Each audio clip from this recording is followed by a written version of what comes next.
Hi, my name is George Nicholson, one of the cardiology fellows, and I'm going to give you a basic overview about supraventricular arrhythmias. So first, for classification. I either classify things as too slow, meaning sinus bradycardia, heart block, and usually this means the ventricular rhythm is too slow. Or too fast. This is such as known as AV reentry tachycardia or atrioventricular reentry tachycardia, and JET, otherwise known as junctional ectopic tachycardia. It can be irregular, such as premature atrial contractions or premature ventricular contractions. And you can also classify it as narrow or wide complex. And if it's narrow, that means the electrical signal is using the normal ventricular conduction pathways. Versus wide, meaning that the electrical depolarization of each cardiac myocyte occurs from myocyte to myocyte to myocyte, and that is a much slower conduction. That's why your QRS complex is wide. So the mechanisms, they can be reentry, and I'll go into each of these in further detail, versus automatic or automaticity, and this can be normal versus abnormal. And you also have something called triggered activity. So first, what is SVT?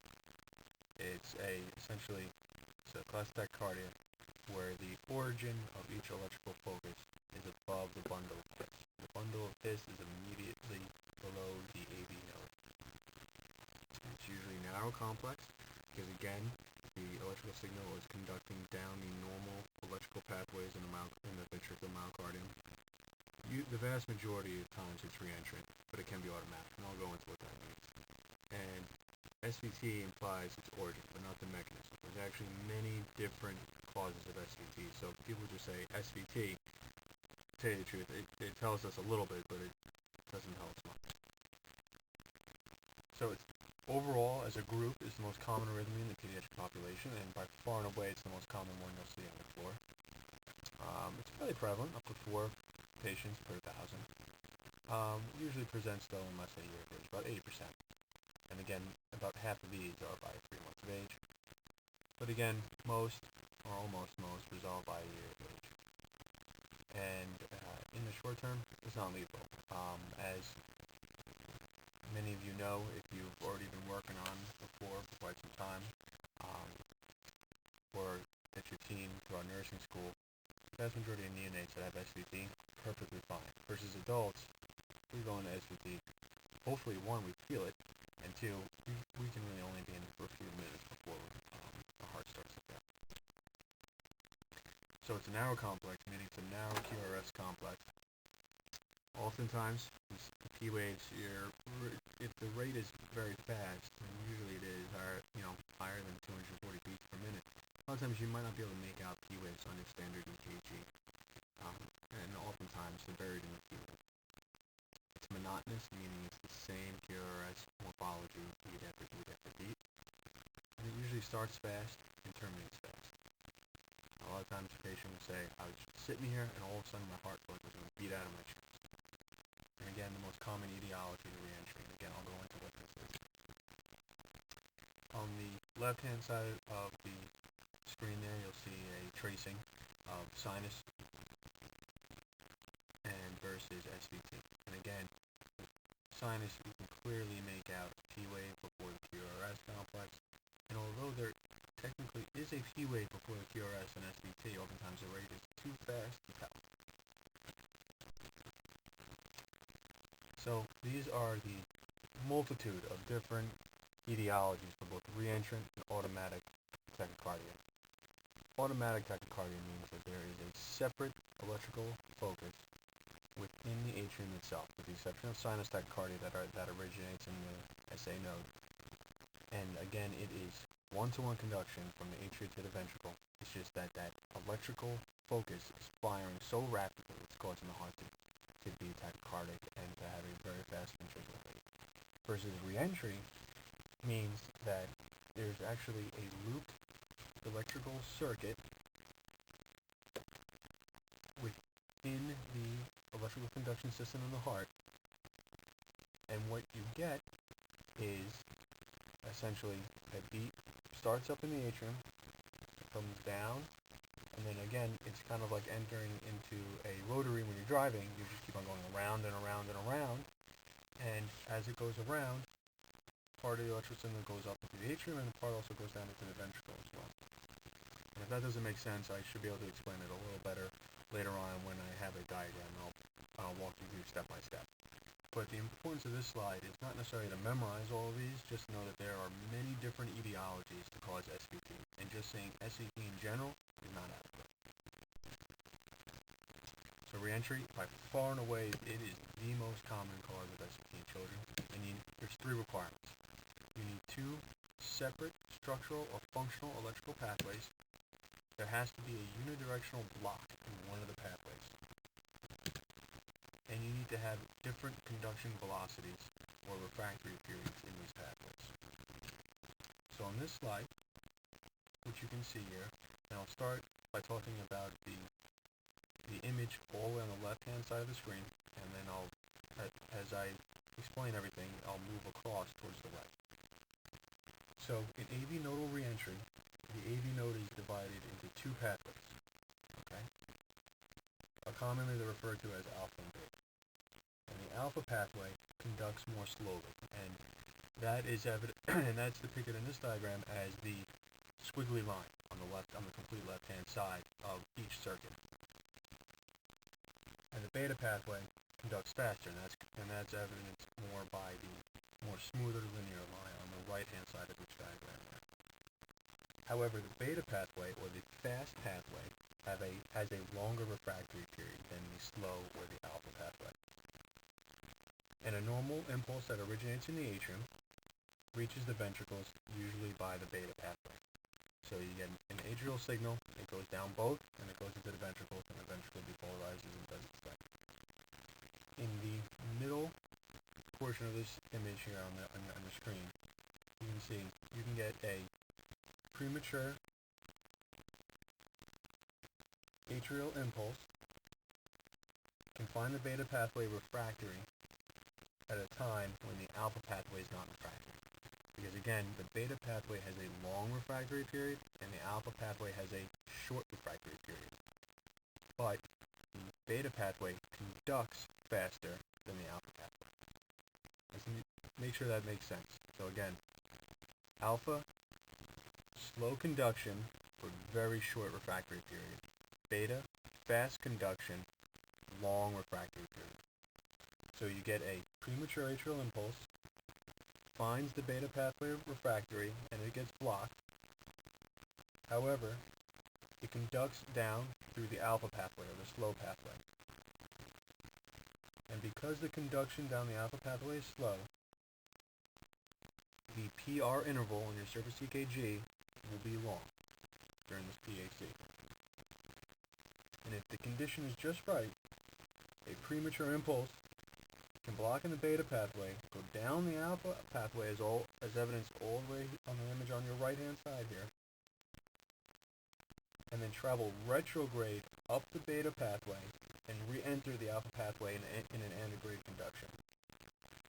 And this type of circuit route or circuit impulse is now created within the AV node itself, and this is what gives you AV nodal reentry tachycardia.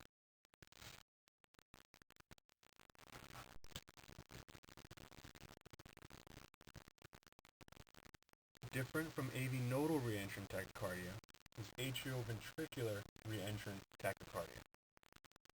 And this can be accessory pathway mediated, such as with Wolff-Parkinson-White, or you can also have a concealed accessory pathway. So in the image here that just kind of flew in on the screen, your SA node is depicted by the yellow circle within the right atrium. Your AV node there is down near the tricuspid valve, and the yellow lines are signaling the bundle of His down into the Purkinje fibers down to the right and left myocardium. You have an accessory pathway, and in this case it's diagrammed here all the way to the left by the left atrium, left ventricular surface there. And what you get during a normal impulse is that you get atrial depolarization, and the accessory pathway, there's no block in it, such as the block that the AV node has. So the electrical signal starts to go down that accessory pathway, and that's evidenced by that delta wave. That's how you get a delta wave in Wolff-Parkinson-White. And then, but again, the electrical signal flows very slowly in accessory pathways. And then once it reaches the ventricular myocardium, it goes even slower because the cells have to depolarize from cell to cell to cell. Versus in the normal electrical system, although you get a block there in the AV node, which normally gives you your PR interval, then it enters the normal electrical pathways in the normal electrical conduction system, which is very, very fast. So then it goes down normally, and then you get a block on the depolarization from the accessory pathway. And that's when you get the normal QRS complex on your surface EKG.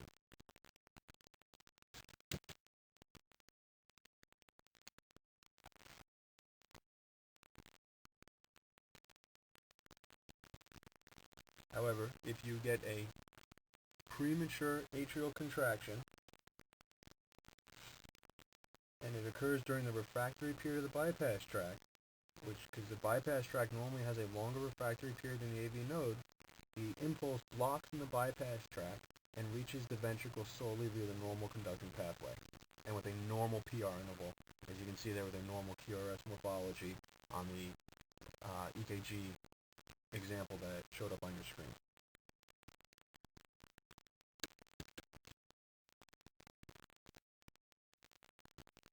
However, because the PAC has been blocked antegrade, meaning from atrium to ventricle, in the bypass tract may no longer be refractory by the time the impulse reaches the ventricles by way of the normal conducting system. And in this case, the bypass tract can then conduct retrograde, meaning from the ventricles to the atrium, back, down the normal conducting system, and retrograde up the bypass tract. Okay, and this is known as macro reentry tachycardia.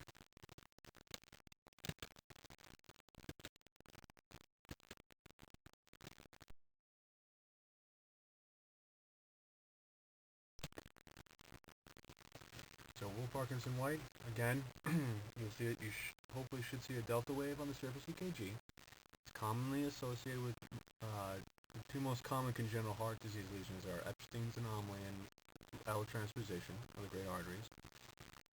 And if you have rapid antegrade conduction, you do run the risk of sudden cardiac death. Example with atrial fibrillation with one-to-one conduction.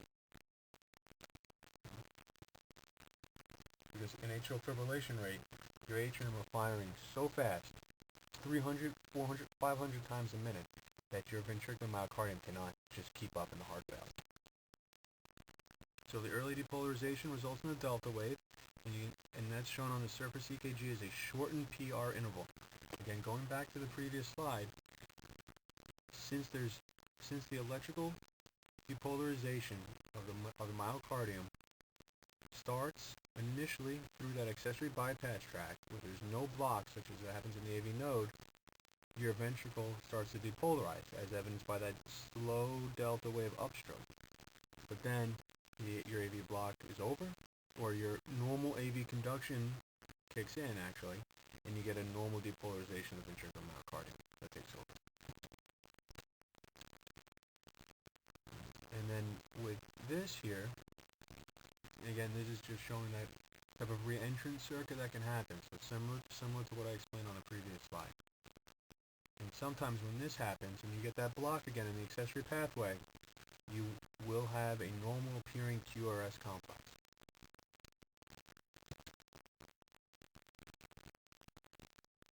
And if the circuit that then generates, right, and you go retrograde up the accessory pathway, and then antegrade down the normal conducting system, and you get into that circuit, you will have what looks like normal SVT, meaning a now QRS, and the delta wave is gone. You will not see the delta wave because there is no antegrade, meaning again from atrium to ventricle, conduction down that accessory pathway. However, if you get that premature atrial contraction again, at a time that occurs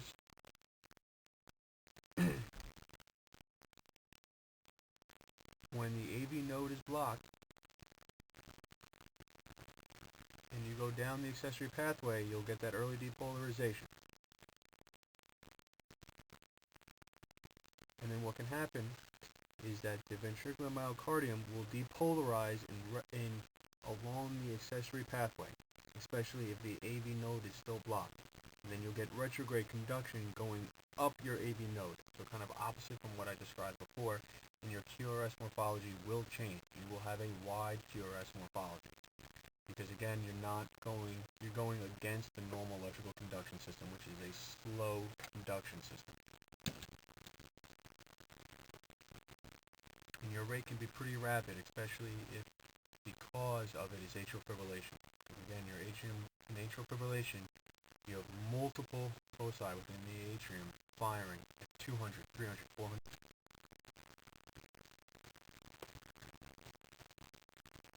And then this EKG just depicts a slow ventricular rate. You get a block in the accessory pathway, so the atrial impulse travels down the normal QRS complex as evidence, the normal electrical conducting system and pathways of the heart.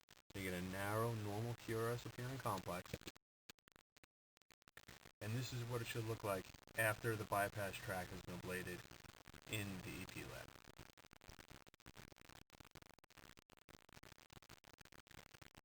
Just one more thing about the previous slide. If you still see a delta wave after a supposed EP study, that means that there is an accessory pathway that persists.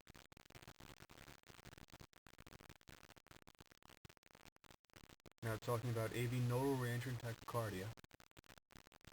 Again, there are slow and fast pathways. Your alpha pathway conducts more slow, and your beta pathway conducts faster. However, again, remember, alpha pathway conducts slow, but shorter refractory period. Beta pathway conducts fast, but longer refractory period. So typically what you see is, what happens is that if you get that premature atrial contraction and it goes down this normal slow alpha pathway and it goes up the beta pathway, then you get into that reentry type tachycardia that way, and you can get a narrow complex. And the narrow complex refers to the QRS morphology that you'll see on the surface EKG. So it looks like what everyone traditionally calls SVT. However, atypical AV nodal reentry tachycardia means that the conduction system, the early beat goes down the fast pathway, comes up the slow pathway, and what this can actually cause a wide QRS morphology. But it will be just as fast as what you'd expect to see in normal SVT rates. And that can be confused with ventricular tachycardia.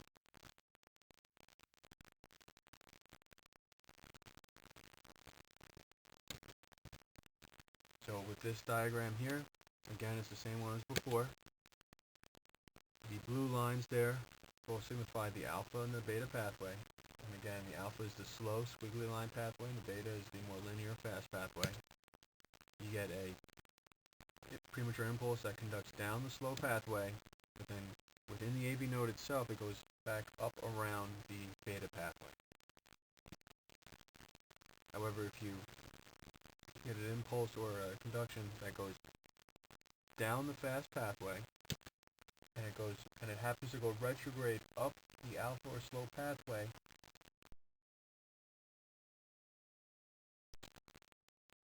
that can give you the wide QRS complex. With atrial flutter, you get rapid, regular flutter waves, and these on surface EKG are commonly called sawtooth waves. Variable atrioventricular conduction occurs with atrial flutter. And then the difference between that and ventricular fibrillation is you get absence of discrete P waves. It's very hard to see P waves. You kind of get this undulating baseline is what it's called. And it's an irregular ventricular response.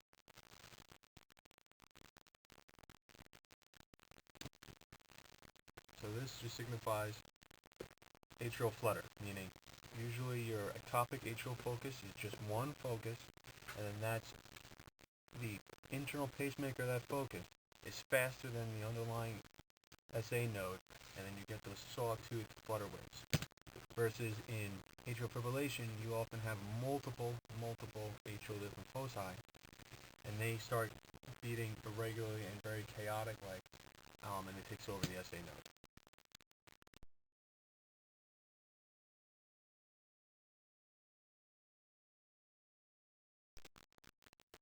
So atrial flutter, very common in Fontan patients as they get older, due to the previous atrial work surgical work that was done and the resulting scarring within the atrial myocardium, and also with progressive atrial dilatation that occurs as well as the heart begins to fail.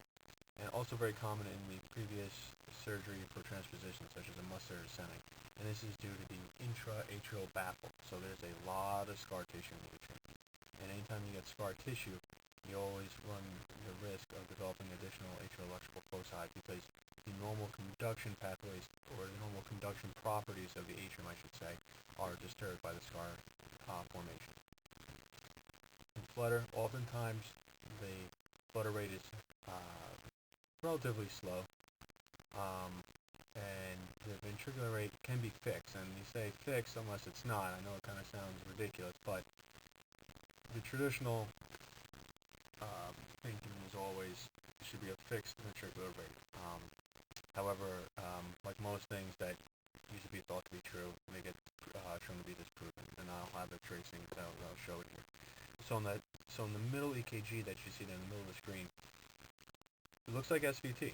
Narrow, complex, can't really see P waves, probably buried within the preceding T wave, and it's pretty fast. I mean, you're looking at about 300 beats a minute there. And however, that can be atrial flutter. So always keep it in the back of your mind. And you see it there on the strip on the bottom, that's more your characteristic atrial flutter. You get those sawtooth waves, and then you get the ventricular QRS complex there, and it's a distinct QRS complex. And here again, you can have variable conduction through the AV node in atrial flutter, and that gives you your irregular ventricular rate.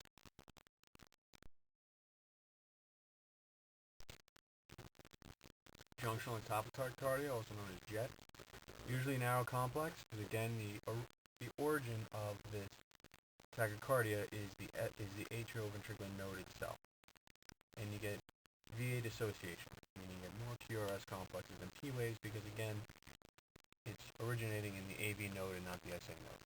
The vast majority of time it is post-op. Congenital is exceedingly rare, but in the post-op it is fairly common due to the underlying inflammation from the surgery. You get loss of atrioventricular synchrony if you have a intracardiac line, meaning you have some sort of line that you can transduce and it's in the atrium. What you'll see is what we call canon A wave, meaning the A wave is the atrial pressure wave that occurs during atrial contraction. If you get an atrial contraction against a closed atrioventricular valve, that pressure is going to skyrocket in the atrium because your essentially atrium is contracting with no outlet. So that's what gives you your canon A waves. In addition, you also get reduced diastolic filling from the elevated ventricular rate as well, and also the AV dyssynchrony. So this is a tracing of junctional ectopic tachycardia. As you can see, it's a narrow QRS complex, and if you look at the P waves versus the QRS complexes there closely, you'll see that there is AV dissociation or AV dyssynchrony. Treatment: unstable cardioversion, just like with ventricular tachycardia. However, if it's an automatic arrhythmia, a lot of times it won't respond to cardioversion because you cannot just reset the pacemaker itself. However, if you're stable, you can try vagal maneuvers first, such as ice to the face, Valsalva, some rectal stimulation if it's a baby. You can use a multitude of drugs. The first one, again, being amiodarone. If there are actually internal pacing wires, such as in post-op kids, you can try to overdrive pace the SVT rate or the atrial ectopic focus. So if your atrial ectopic focus is, let's say, going at 300 beats a minute, you can try to overdrive pace the atrium at 400 to 450 beats a minute to see if you can reset that pace. Here are the drugs. acutely. Adenosine is our first line, and that's usually what we will draw up first here. It works fast though, and on the next slide I'll talk a little more about adenosine. Esmolol is another great drug that we use quite often in the CI. It's a beta blocker. Just that the dosing of each of these drugs are obviously different. Procainamide is a sodium channel blocker. It's a class 1A antiarrhythmic. A lot of times we'll use that. And amiodarone is a potassium channel blocker. It's a class 3 antiarrhythmic. Amiodarone is a drug that has a lot of toxicity in a very narrow therapeutic window, so we only use it if the others are not working. But these are the four most common antiarrhythmic drugs that we will use. So adenosine blocks the AV node, and also in addition has some effect on slowing the sinus node. Has an extremely short duration of action. We're talking seconds. And it has to be a rapid IV push followed by a rapid IV fluid normal saline infusion. Side effects, though, can be pretty severe. If you do this in a baby, the baby will start to scream and cry. If you do it in an adult or in a teenager, the teenager can be pretty upset at you, especially if they're still kind of with it and they're otherwise stable. A lot of times with teenagers and adults, they'll get a little sedation first. Because literally it feels like you're getting, I've never had it, but from what I've been told by patients who have given it to, they said it feels like you're getting kicked in the chest and you feel your heart stop. And that's a very unpleasant experience. If it terminates for good, great. Means there is most likely a reentrant tachycardia involving the AV node. If it does nothing, you got to check your dose, and more importantly, to tell you the truth, you probably should check the route of your administration. If you're giving it through a tiny PIV in the foot, it's a good chance, even if you give the proper dose, it's not going to work, even if it is a tachyarrhythmia that should respond to it, because by the time it gets to the heart, it'll probably already be washed out of the bloodstream.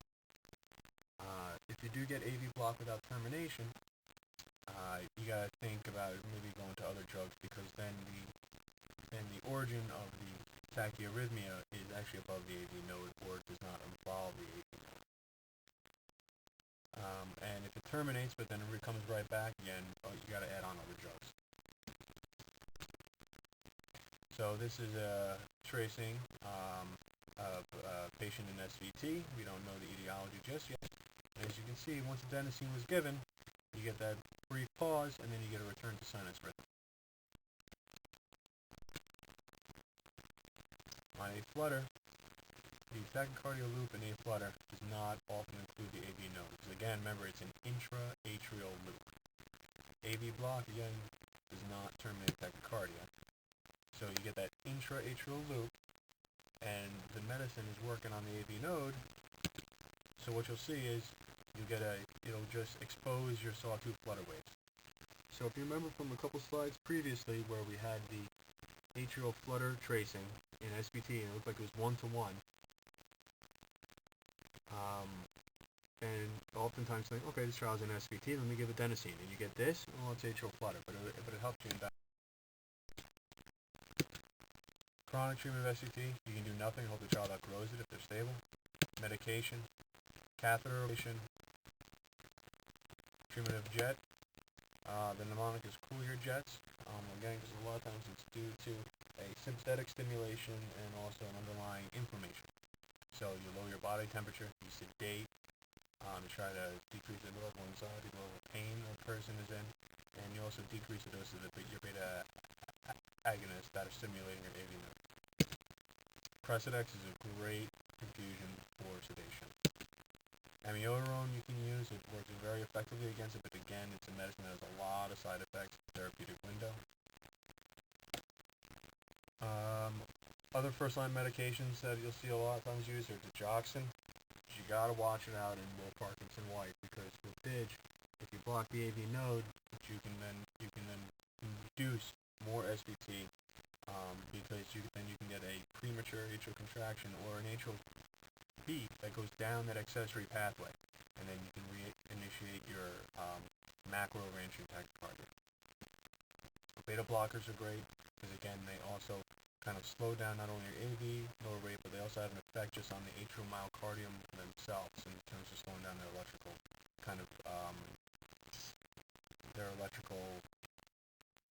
spontaneity. Second-line meds are flecainide or propafenone. And then other medicines, other beta blockers such as sotalol, again, amiodarone, and calcium channel blockers. We don't really often use calcium channel blockers in the pediatric age range, so I don't have much experience with them. Radiofrequency ablation versus cryoablation for SVT. Very high success rates. To tell you the truth, for both. Cryoablation is above 95% acutely working. Pretty low complication rate.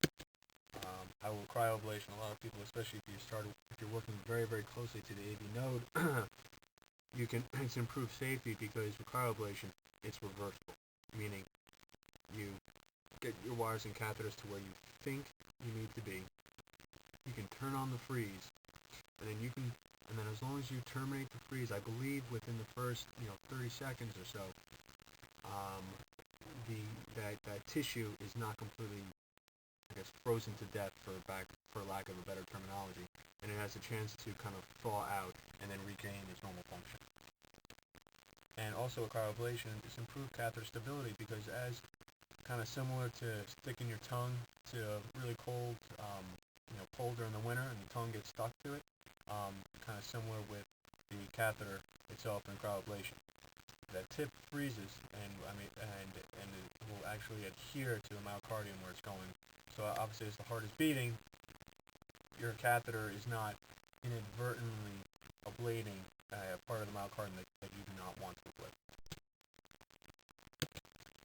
You can get AV block with radiofrequency ablation up to about 1%. Some reports are actually up to 10% if you're near the AV node itself. You can get coronary injury, arterial and also venous. These catheters, they have to go into the heart, and you have multiple catheters within the heart itself, including the coronary sinus. And we really try not to do these procedures in young infants, just because quite frankly, you just don't have a lot of real estate to work with to make sure that you're not going to damage either normal healthy myocardium and also not cause any other untold side effects. We will do everything we can to try to medically treat these patients. Thrombus generation as a definite, both with freezing and also RF ablation as well, can both form thrombi and then they can embolize. And pulmonary vein stenosis, and that kind of depends on where you're ablating. If you're causing an acute inflammatory reaction of the myocardium itself in the region of pulmonary veins, you can get scarring. Alright, well, thank you for your attention, and if there's any further questions, please always ask one of us. We're more than happy to kind of go through it, and quite frankly, if we don't know the answer, well, we probably should, and then we can go and look it up, and quite frankly, it just benefits everyone. So, thank you very much.